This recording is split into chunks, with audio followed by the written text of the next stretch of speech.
Iran ने अमेरिकी सैन्य अड्डों पर बड़ा हमला किया है। अमेरिकी हमले का बदला लेते हुए ईरान ने 36 घंटों के अंदर पलटवार किया और सीरिया में अमेरिकी सेना के बेस को उड़ा दिया। बताया जा रहा है कि ईरान समर्थित लड़ाकों ने अमेरिकी सैन्य बेस पर हमला किया है। ऐसे में कई एक्सपर्ट्स का मानना है कि ईरान अब पाकिस्तान में भी अमेरिकी प्रॉपर्टी पर हमला कर सकता है। इस खतरे के चलते पाकिस्तान में इतना हड़कंप मच गया है कि शहबाज शरीफ ने नेशनल सिक्योरिटी कमेटी की आपातकालीन बैठक बुलाई है। आपको बता दें कि ईरान ने पहले ही कहा था कि इस इलाके में जो भी अमेरिका की मदद करेगा हम उसके खिलाफ बड़ा एक्शन लेंगे। ईरान का ये बयान तब आया जब कई मीडिया रिपोर्ट्स में दावा किया गया कि अमेरिका के B-2 बॉम्बर्स ने ईरान के परमाणु ठिकानों को उड़ाने के लिए पाकिस्तानी एयर स्पेस का इस्तेमाल किया था। इसके बाद बवाल तब मच गया जब पाकिस्तान में ईरान के राजदूत डॉक्टर रेजा अमीरी मोगादम ने बयान दिया। डॉक्टर रेजा अमीरी ने कहा कि उनका देश इस क्षेत्र में अमेरिकी सुविधाओं और हितों को निशाना बना सकता है। इसका सीधा मतलब यह है कि इस पूरे इलाके में अमेरिका की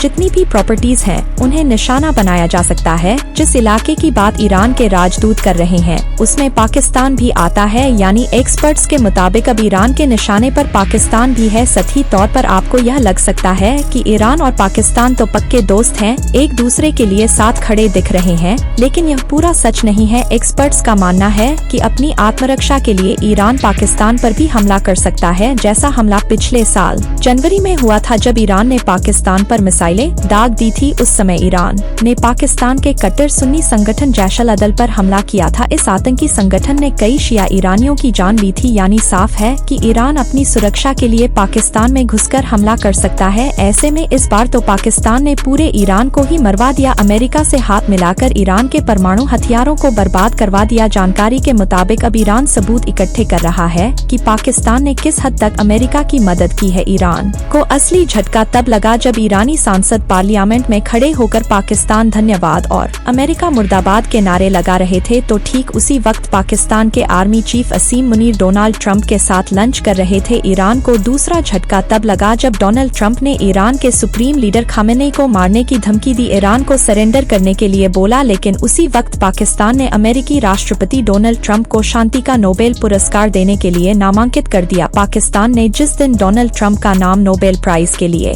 नॉमिनेट किया था उसके अगले ही दिन डोनाल्ड ट्रंप ने ईरान के परमाणु ठिकानों को उड़ा दिया, ईरान पर सबसे बड़ा हमला कर दिया। ऐसे में ईरान पाकिस्तान से बहुत नाराज है। ईरान भले ही अपने बयानों में अपनी नाराजगी जाहिर न कर रहा हो, लेकिन अंदर ही अंदर पाकिस्तान पर बड़े हमले की तैयारी कर रहा है। अफगानिस्तान के भी कई लोगों ने पाकिस्तान को सबसे बड़ा गद्दार देश कहा है, इस्लाम का सबसे बड़ा दुश्मन और अमेरिका का पालतू कहा है। ऐसे में एक्सपर्ट्स के मुताबिक ईरान पाकिस्तान को सजा दे सकता है। ईरान भले ही पाकिस्तान पर सीधा हमला न करे, लेकिन कई मिलिटेंट ग्रुप्स के जरिए ईरान पाकिस्तान पर हमला करवा सकता है। पाकिस्तान में मौजूद अमेरिकी संस्थानों को उड़वा सकता है। ईरान की नाराजगी को देखते हुए ही पाकिस्तान के प्रधानमंत्री शहबाज शरीफ ने नेशनल सिक्योरिटी कमेटी की बैठक बुलाई है। इस बैठक में चर्चा की जा रही है कि पाकिस्तान में अमेरिका के वो कौन कौन से संस्थान हैं जहां हमला हो सकता है। इस बैठक में ये भी चर्चा की जाएगी कि डोनाल्ड ट्रंप और असीम मुनीर के एक साथ लंच की वजह से जो नुकसान पाकिस्तान को मिला है उससे अब कैसे बचा जाए। पाकिस्तान वो सांप है जिसने ईरान, अफगानिस्तान, बांग्लादेश सबको डसा है, रूस से मदद ली है और यूक्रेन को हथियार दिए हैं, चीन से पैसा लिया है और अमेरिका की गोद में जाकर बैठा है। ऐसे मक्कार देश का खत्म होना जरूरी है।